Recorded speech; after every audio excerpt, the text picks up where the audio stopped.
Ekspoortii jiddugala Jimaa Oromiyaa irraa carraa bareedaa tan argatte magaalaan Baddeessaa lafumaa kaatee carroomtee osoo hin taane Caatmaa Bareerraa hanga Soojik irraa hanga Biiftuu waldaalee Baddeessaa irraa Hargeysaa, Baddeessaa irraa Jabuutii, Baddeessaa irraa Moqodishoo fi kan kana fakkaatan dur irraa eegalee Jimaa ergaa turan. Assalaamu alaikum warahmatullahi wabarakaatu. Akkam jirtan ilmaan biyyaa, qophii har'aatiin guddina magaalaa Baddeessaa irraa isiniif qopheessinee jirra. Hanga xumura sagantaa keenyatti nu wajji tahan afeerraa keenya. YouTube keenyaaf warri haarawaa taatan subscribe godhuu hin dagatinaa.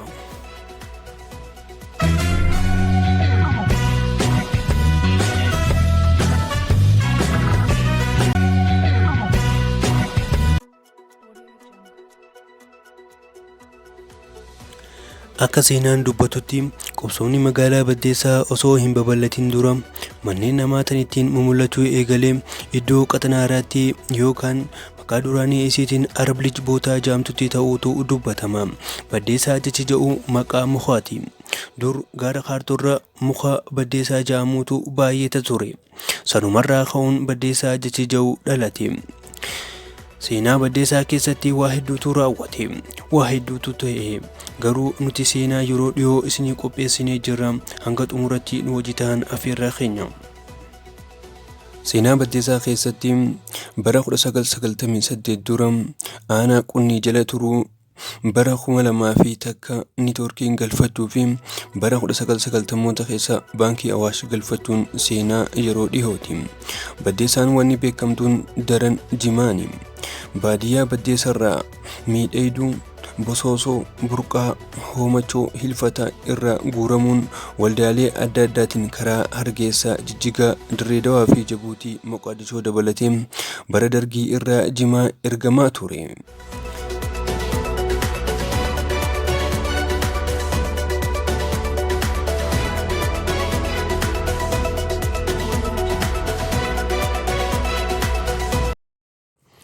Baddeessaan Jimaa goggogaanis ni beekamti. Akkuma Oromiyaattuu Baddeessaa fi Booqa xiqqoo qofa keessatti kan argamu Jimaa goggogaan Baddeessaa keessa dur Jimaa hoggaa jettu Jamaal Quccoo fi Naccii fi Damboobaan warra mataa duraati.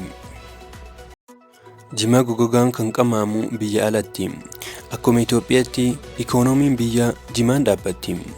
Jimaan doolaara argamsiisuun dinagdee biyyaa caphee jiru kana yoo irratti hojjetame kan biyya guutuu baraaruu danda'uudha. Maaliif irratti hin hojjetamneen gaafii biraati.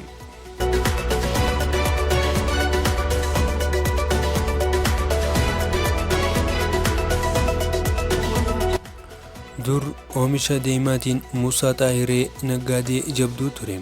Ocholooniin Baddeessaa irraa Hammarreessaa ergamuu turte. Oomisha kallootiin badhaadhaa fi Ahmadiin naggaadee jabduu turan.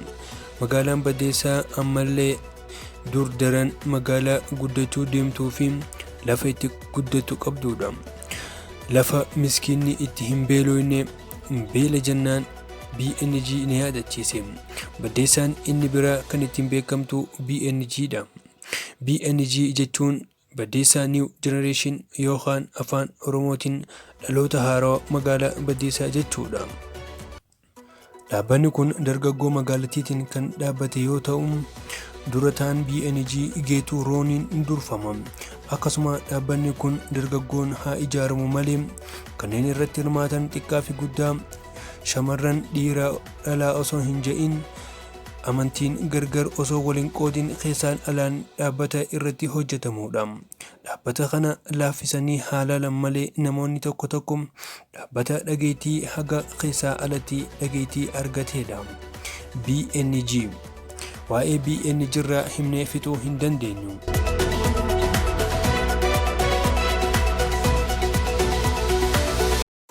Baddeessaan wanni beekamtuun inni biraa qabsoodhaani. Dur irraa eegalee qabsaa'ota hedduu biqilchitee jirti. Qabsaa'ota hayyuu fi kan akka Gadaa, artistoota keessaa kan akka Farahaan Baddeessaa, Buushuu fi kan kana fakkaatu oomishtee jirti. Magaalaan Baddeessaa ammallee magaalaa guddoodha. Irriniis yoo ni qabdi jedhame ispaaltii dhabuudha. Dabalataan immoo hooggansa jabaa dhabuudha. Hooggansa yeroo jennu kan siyaasaa irratti osoo hin taane guddina dinagdee baanneeti. Nama miidhuus nama baqachiisuus magaalaan Baddeessaa kantiibaa akka birmajii argattee hin beektu. Argachuufis hin teessu yoo irratti hojjetame malee.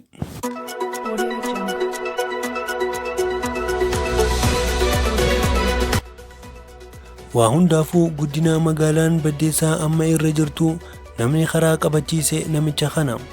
Galatoomi jennaani nuti warra galataati. Dhumatee jira. Nageetti.